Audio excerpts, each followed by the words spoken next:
कुछ लोग यह देखकर चिढ़ गए कि मगध के बहुत से कुलपुत्र तथागत के शिष्य होते चले जा रहे हैं और वे क्रोधित हो उठे।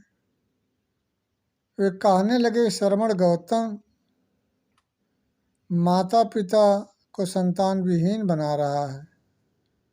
श्रमण गौतम पत्नियों को अपने पति के जीते जी उन्हें विधवा बना रहा है।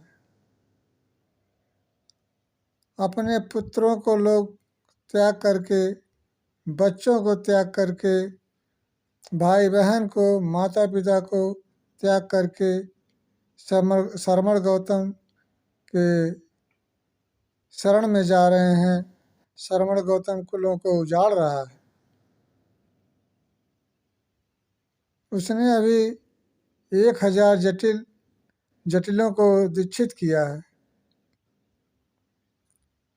उसने संजय के अनुयायियों को 250 परिव्राजकों को दीक्षित किया है और मगध के ये बहुत से कुलपुत्र श्रमण गौतम की अधीनता में पवित्र जीवन व्यतीत कर रहे हैं। अब आगे क्या होने वाला है यह कोई नहीं जानता। लोग सोच विचार रहे हैं कि क्या होगा। इसी तरह से लोग श्रमण बनते चले जा रहे हैं तो आगे क्या होगा। जब कुछ लोगों को जब भिक्षुओं को देखते थे तो यह कहकर उनकी निंदा करते, महाश्रमण मगधों को गृह आया और सभी अनुयायियों को अपने साथ लिए फिर रहा है। अब पता नहीं किसकी बारी है, किसका नंबर है, किसका पुत्र जाएगा, किसका भाई जाएगा, किस परिवार से जाएगा। इस तरह से लोग भिक्षुओं को अपमानित करते रहते थे। भिक्षुओं को यह निंदा सुनकर उन्हें बहुत अचंभित होता था, लेकिन कुछ कह नहीं पाते थे। क्रोध जरूर आता था लेकिन कुछ कह नहीं पाते थे। भिक्षुओं ने जाकर के तथागत से बताया, भगवान बुद्ध से बताया तो तथागत ने उत्तर दिया, भिक्षुओं यह शोर शराबा बहुत दिनों तक नहीं चलेगा, बस कुछ ही दिनों चलेगा। आप लोग जाते रहिए, वहाँ पे जाते रहिए, सुनते रहिए, लोगों को समझाते रहिए, धम्म देशना करते रहिए, सुनाते रहिए। और भिक्षुओं यदि वे तुम्हारी निंदा करते हैं तो तुम्हें उनका उत्तर सही तरीके से देना चाहिए। जो तथागत के सद्धम द्वारा महान रास्ता तथागत मार्ग ने दिखाए उसे बताना चाहिए। प्रज्ञावान के विरुद्ध कौन बुड़बुड़ाएगा।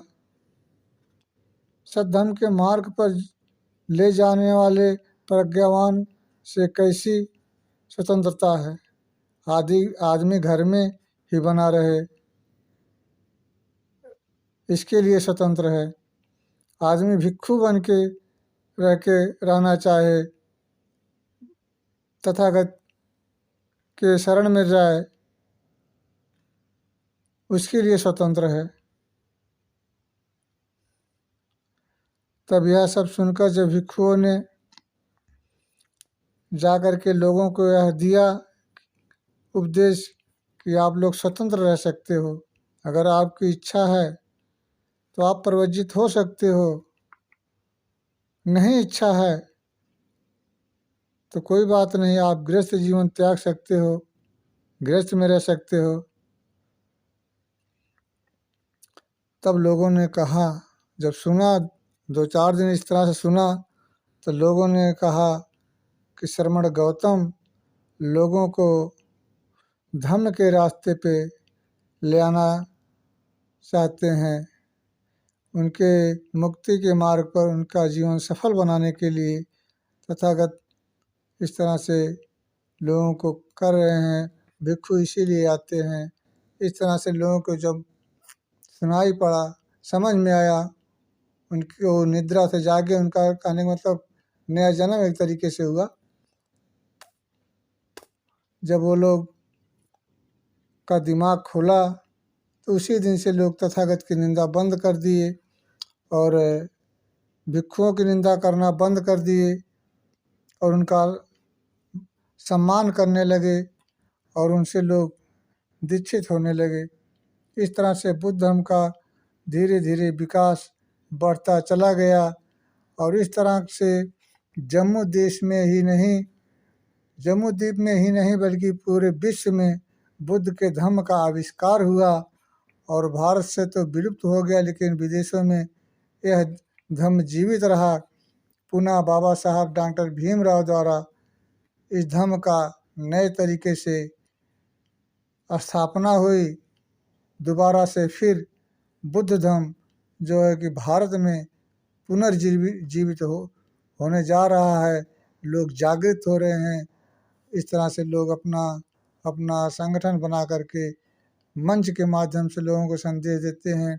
भिक्षुओं के द्वारा जो है कि संदेश उपदेश दिया जाता है। बुद्ध विहार बन गए, लोग काफ़ी लोग अब जागृत हो गए, अब धम्म का ग्रहण कर रहे हैं, श्रवण कर रहे हैं।